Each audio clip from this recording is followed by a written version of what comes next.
الله من الشيطان الرجيم بسم الله الرحمن الرحيم أفمن وعدناه وعدا حسنا فهو لاقيه كمن متعناه متاع الحياة الدنيا ثم هو يوم القيامة من المحضرين۔ کیا وہ جسے ہم نے اس کے اچھے اعمال کے صلے میں جنت کا اچھا وعدہ کر رکھا ہے، پھر وہ اس وعدے کی جزا کو پانے والا بھی ہو، کیا وہ اس جیسا ہو سکتا ہے جس کو ہم نے دنیا کی چند روزہ زندگی سے مستفید کیا ہو، اور پھر وہ قیامت کے دن آگ میں ڈالے جانے کے لیے تیار ہو، حاضر کیا جائے۔ یہ سورہ قصص کی 61 نمبر کی آیت ہے۔ اس میں اللہ تعالیٰ نے دو شخصوں کا حال بیان کیا ہے، ایک تو وہ جو مرد مومن ہے اور دوسرا جو کافر ہے۔ اللہ تعالیٰ یہ بتانا چاہ رہے ہیں کہ یہ دونوں برابر نہیں ہو سکتے۔ مرد مومن کی شان الگ ہے اور کافر کا معاملہ الگ ہے۔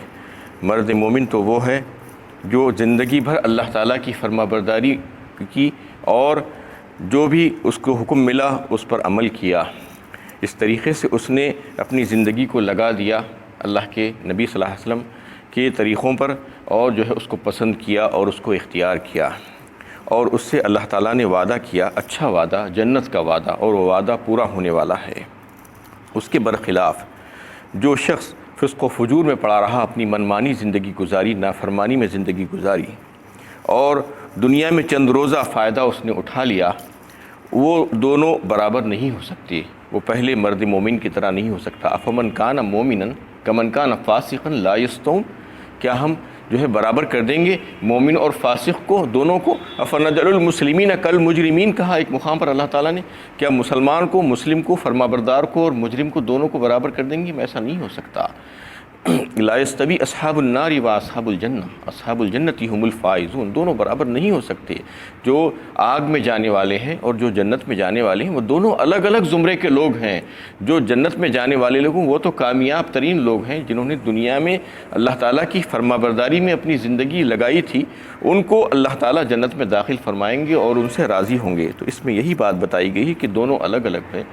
کوئی یہ نہ سمجھے کہ ہم اچھے اعمال کر رہے ہیں اور ہم محنت کر رہے ہیں، کوششیں کر رہے ہیں، حلال کمائی کھا رہے ہیں، حرام سے بچ رہے ہیں، تو پھر ہم کو کیا ملے گا؟ یقیناً ملے گا، اللہ تعالیٰ دونوں کو الگ الگ مقام و مرتبہ عطا فرمائیں گے۔ اور جو مجرم ہوگا، جو کافر ہوگا، وہ اللہ تعالیٰ کے پاس ہاتھ پاؤں باندھے ہوئے لا کر حاضر کیا جائے گا مجرم کی طرح۔ وَيَوْمَ يُنَادِيهِمْ فَيَقُولُ أَيْنَ شُرَكَائِيَ الَّذِينَ كُنْتُمْ تَزْعُمُونَ، اور جس دن انہیں پکارا جائے گا اور پوچھا جائے گا کہاں ہیں میرے وہ شریک جن کے بارے میں تمہارا گمان تھا کہ وہ اپنی صحیح و سفارش سے اس دن کی ہولناکیوں سے تمہیں بچا لیں گے۔ اور پھر اللہ تعالیٰ اس دن اعلان کریں گے، پکاریں گے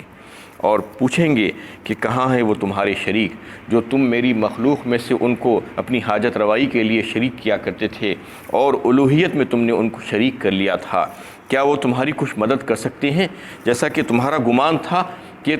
تم کو میرے عذاب سے چھڑا سکتے ہیں آج، یا تمہیں جو ہے میرے عذاب سے بچا سکتے ہیں، مجھ سے بچا سکتے ہیں؟ بتاؤ کہاں ہیں؟ قال الذين حق عليهم القول ربنا هؤلاء الذين اغويناهم كما غوينا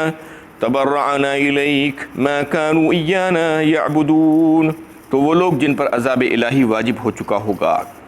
اے ہمارے پروردگار یہی لوگ ہیں، کہیں گے کہ جنہیں ہم نے گمراہ کیا تھا، ہم نے انہیں اسی طرح گمراہ کیا جیسے ہم خود گمراہ ہوئے۔ ہم آپ کے سامنے ان سے بیزاری کا اظہار کرتے ہیں، ہم نے ان پر زبردستی نہیں کی، انہوں نے اپنی خواہش سے گمراہی اختیار کی، یہ ہمیں پوچھتے نہ تھے۔ اس وقت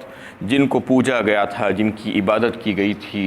اور جن کو مقتدا اور پیشوا بنایا گیا تھا، جو خود گمراہ تھے، وہ دیکھیں گے اپنے تابع داروں کو جنہوں نے جو ہے ان کی تابع داری کی تھی، اور فوراً اللہ کے سامنے کہیں گے کہ یا اللہ یہی ہے جن کو ہم نے بہکایا تھا، اور پھر کہیں گے کہ اس وجہ سے بہکایا تھا کہ ہم خود بہکے ہوئے تھے، ہم جیسے بہکے تھے، ہم کو جیسا بہکایا گیا تھا ہم بھی ان کو بہکا دیے، اور آج ہم برات کا اظہار کرتے ہیں، آج ہم اس سے دستبردار ہوتے ہیں اور یہ بات آپ کے سامنے واضح کرتے ہیں کہ انہوں نے ہماری عبادت نہیں کی تھی، بلکہ ہم نے ان کے سامنے کچھ باتیں رکھی تھی اور ان کے اوپر ہمارا کوئی زور زبردستی کا معاملہ تو تھا نہیں، انہوں نے اس کو کو قبول کیا، یہ اپنی اصل میں دراصل نفسانی خواہشات، جو خواہشات ان کے دل میں تھے اس کی پیروی کرتے تھے یہ لوگ، یہ کسی اور کی عبادت نہیں کرتے تھے۔ آج ہم ان سے بری الذمہ ہیں اور ہمارا ان کا کوئی تعلق نہیں ہے، ہم آج ان سے دور ہیں۔ استبرأ الذین اتبعوا من الذین اتبعوا ورأوا العذاب وتقطعت بهم الاسباب، سورہ بقرہ پارہ 2 میں اللہ تعالیٰ فرماتے ہیں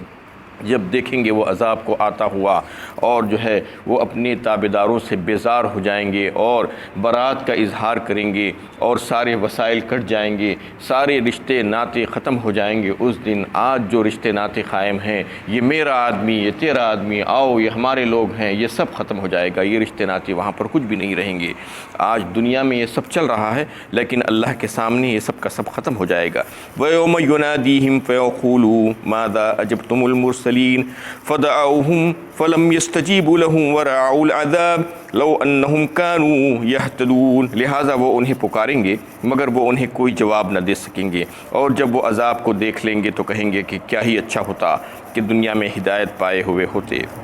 اور پھر وہ جب پکاریں گے اپنے معبودوں کو، یعنی معبودان باطلہ کو جو دنیا میں ان کی پرستش کرتے تھے اور ان کے پاس جاتے تھے اور ان کو کچھ سمجھتے تھے، یہ سمجھتے تھے کہ ان کے پاس بھی اختیارات ہیں، لیکن جب عذاب کو آتا ہوا دیکھ کر ان کو پکاریں گے تو وہ ان کا جواب نہیں دے پائیں گے۔ فلم یستجیبوا لہم، اور پھر اس وقت ان کو اندازہ ہوگا کہ یہ تو سب بیکار تھے، یعنی ہم نے اپنا وقت ضائع کیا۔ لو انہم کانوا یہتدون، کیا ہی اچھا ہوتا کہ ہم رسول کی بات مان لیتے اور ہدایت یافتہ ہو جاتے، لیکن اس وقت ان کا یہ مان لینا ان کے لیے کافی نہیں ہوگا۔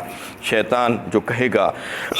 اللہ تعالیٰ اس کے تعلق سے بیان فرمائیں کہ قیامت کے روز شیطان اپنے آپ کو بری الذمہ کر لے گا اور کہے گا سورہ ابراہیم پارہ 13 میں وقال الشیطان لما قضی الامر ان اللہ وعدکم وعد الحق ووعدتکم فاختلفتکم وما کان لی علیکم من سلطان الا ان دعوتکم فاستجبتم لی فلا تلومونی ولوموا انفسکم ما انا بمصرخکم وما انتم بمصرخی انی کفرت بما اشرکتمونی من قبل۔ اس میں پوری رودات بیان کر دیے ہیں اللہ تعالیٰ کہ جب فیصلے ہو جائیں گے سارے جنتیوں کے، جنت میں جانے والوں کے فیصلے اور دوزخ میں جانے والوں کے فیصلے ہو جائیں گے تو اس وقت شیطان کھڑا ہو کر یہ اعلان کرے گا اور یہ خطاب کرے گا لوگوں سے اور یہ کہے گا وقال الشیطان لما قضی الامر ان اللہ وعدکم وعد الحق، یعنی بے شک اللہ تعالیٰ نے جو وعدہ کیا تھا وہ وعدہ سچا تھا اور میں نے بھی کچھ وعدے کیے تھے تم لوگوں سے، وہ وعدے سارے کے سارے جھوٹ تھے اور میں نے غلط وعدے کیے تھے۔ اس وقت وہ کہے گا ان اللہ وعدکم وعد الحق ووعدتکم فاختلفتکم وما کان لی علیکم من سلطان الا ان دعوتکم فاستجبتم لی، اور میرا کوئی زور تمہارے اوپر نہیں تھا، میں تو صرف وسوسے ڈالا، خیالات پیدا کیا، کوئی زور زبردستی میں نے نہیں کی اور میرے پاس یہ اختیارات بھی نہیں تھے، لیکن تم نے جو ہے اس کو قبول کیا، یہ تمہارا عمل تھا اور آج تم مجھ پر الزام مت دھرو، تم اپنے اوپر الزام دھر لو اور تم اپنے آپ پر ملامت کر لو، میں تمہارا جو ہے فریاد درست نہیں ہو سکتا، تم میرے فریاد درست نہیں ہو سکتے، اور میں اس بات کا آج انکاری ہوں کہ تم میری عبادت کرتے تھے، یا جو ہے میں اس بات کا انکار کرتا ہوں کہ تم مجھے اللہ کے ساتھ شریک کرتے تھے۔ یہ ساری باتیں اس دن وہ علل اعلان کہے گا، اللہ تعالیٰ اس کو بیان فرما دیے ہیں کہ آج شیطان کی چنگل میں پھنس رہے ہیں لوگ اور اس کی باتیں سنتے ہیں اور اس کے حکموں پر عمل کرنے کی کوشش کرتے ہیں، کل ان کو جا کر پتہ چلے گا کہ یہ کیا معاملہ تھا، اور اللہ تعالیٰ اس دن پوچھیں گے کہ تم نے اس کی عبادت کیوں کی تھی، شیطان کی عبادت۔ الم اعہد الیکم یا بنی آدم اللہ تعبدوا الشیطان انہ لکم عدو مبین وان اعبدونی ھذا صراط مستقیم، سورہ یاسین پارہ 23 میں اللہ تعالیٰ نے اس کو واضح کیا کہ میں نے تم سے عہد نہیں لیا تھا کہ تم شیطان کی عبادت نہیں کرنا، وہ تمہارا کھلا دشمن ہے، اور میری ہی عبادت کرنا یہی سیدھا راستہ ہے۔ تو لوگ کہتے ہیں کہ شیطان کی عبادت کون کرتا ہے؟ آج کون تسلیم کرتا ہے کہ میں شیطان کی عبادت کر رہا ہوں؟ شیطان کی عبادت تسلیم نہیں کرتے، لیکن آپ اپنے عمل کو دیکھیے، اگر کوئی اللہ تعالیٰ کے احکامات کی پابندی نہیں کرنا چاہتا اور اپنی منمانی زندگی گزارنا چاہتا ہے، اللہ تعالیٰ کے عائد کردہ فرائض اور واجبات کو جو ہے پورا نہیں کرنا چاہتا، نمازوں سے دور بھاگتا ہے اور اللہ تعالیٰ نے جن چیزوں کو حرام قرار دیا ہے ان کو استعمال کرتا ہے، ان سے اجتناب نہیں کرتا اور منمانی جیسے چاہے ویسا جو ہے زندگی گزار لیتا ہے، اور جو ہے باغیانہ روش اختیار کرتا ہے تو کیا وہ شیطان کی پوجا نہیں کر رہا ہے، شیطان کی عبادت نہیں کر رہا ہے؟ وہ اپنے دل پر ہاتھ رکھ کر سوچ لے، کیا وہ رحمان کی بات کو مان رہا ہے؟ جب رحمان کی بات کو نہیں مان رہا ہے، اس سے غداری کر رہا ہے، بغاوت کر رہا ہے، تو پھر وہ شیطان ہی کے تو گود میں جا کر بیٹھ رہا ہے، شیطان کا حکم مان رہا ہے۔ اس لیے اللہ تعالیٰ نے فرما دیا کہ تم شیطان کی عبادت مت کرو، وہ تمہارا کھلا دشمن ہے۔ اس کے باوجود لوگ شیطان کی عبادت کرتے ہیں۔ وَيَوْمَ يُنَادِيهِمْ فَيَقُولُ مَاذَا أَجَبْتُمُ الْمُرْسَلِينَ، اور جس دن انہیں آواز دی جائے گی اور پوچھا جائے گا کہ تم نے رسولوں کو ان کی دعوت کا کیا جواب دیا تھا،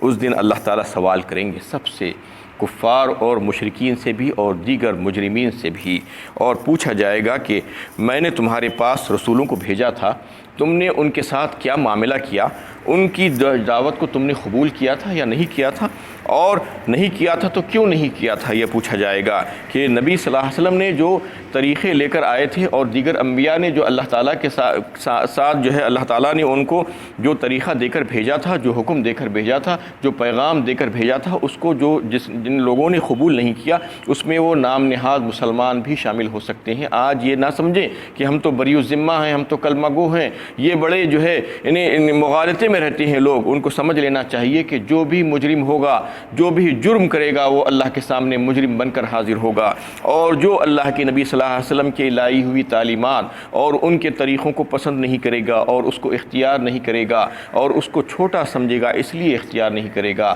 اس کو کم حیثیت سمجھ کر اختیار نہیں کرے گا، سنتوں کا مذاق اڑائے گا اور اپنی منمانی زندگی گزارے گا اور اپنی جو ہے وہی روش اختیار کرے گا جس کو وہ پسند کرے گا، اور پھر دین میں یعنی نئی نئی ایجادات کرے گا، نئے نئے طریقے لا کر اس میں گھسا دے گا اور اپنی مرضی سے چلنے کی کوشش کرے گا، اور جب لوگ اس کو روکیں گے اور کہیں گے کہ یہ اچھی بات نہیں ہے، اس کی دلیل نہیں ہے، اس کو مت اختیار کرو، تو لوگوں سے لڑے گا اور جھگڑے گا اور ان کو برا بھلا کہے گا اور پھر ان کو جو ہے گمراہ کہے گا۔ تو یہ بات سوچ لینا چاہیے کہ آج اس کو موقع دیا گیا ہے اور آج نبیوں کی تعلیمات اس کے سامنے موجود ہے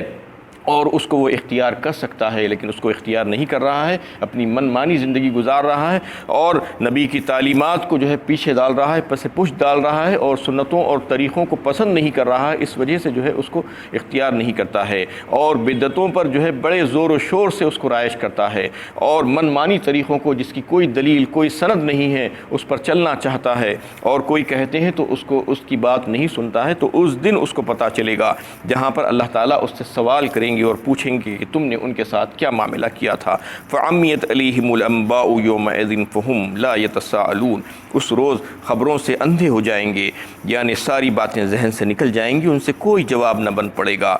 اور نہ وہ آپس میں ایک دوسرے سے کچھ پوچھ ہی سکیں گے، یعنی اس دن وہ جو ہے کچھ بھی نہیں کہہ سکیں گے کیونکہ اس دن ان کے پاس کوئی دلیل نہیں ہوگی، اللہ تعالیٰ کے سوال کا وہ جواب نہیں دے سکیں گے، وہ اندھے ہو جائیں گے۔ فَأَمَّا مَن تَابَ وَآمَنَ وَعَمِلَ صَالِحًا، لہٰذا جس کسی نے کفر و شرک سے توبہ کی اور اللہ تعالیٰ کے الہ واحد معبود و مستعان ہونے پر ایمان لایا اور یقین کیا اور نیک اعمال کیے، فَعَسَىٰ أَن يَكُونَ مِنَ الْمُفْلِحِينَ، تو امید ہے کہ نجات پانے والوں میں شامل ہو جائیں گے۔ لیکن جو لوگ اس بات کو تسلیم کر لیتے ہیں کہ ہم حق پر نہیں ہیں آج اور اپنی اصلاح کر لیتے ہیں اور حق ان کے جب سامنے آ جاتا ہے تو پھر وہ حق کو قبول کرتے ہیں، اللہ سے معافی مانگتے ہیں، شرمندہ ہوتے ہیں اور توبہ کرتے ہیں اور پھر ایمان لا کر عمل صالح اختیار کرتے ہیں، تو یقین ہے، امید ہے کہ وہ فلاح پانے والے لوگوں میں سے ہو جائیں گے، اللہ تعالیٰ ان کو معاف فرمائیں گے اور وہ کامیاب ترین لوگوں میں سے ہو جائیں گے۔ وآخر دعوانا ان الحمد للہ رب العالمین۔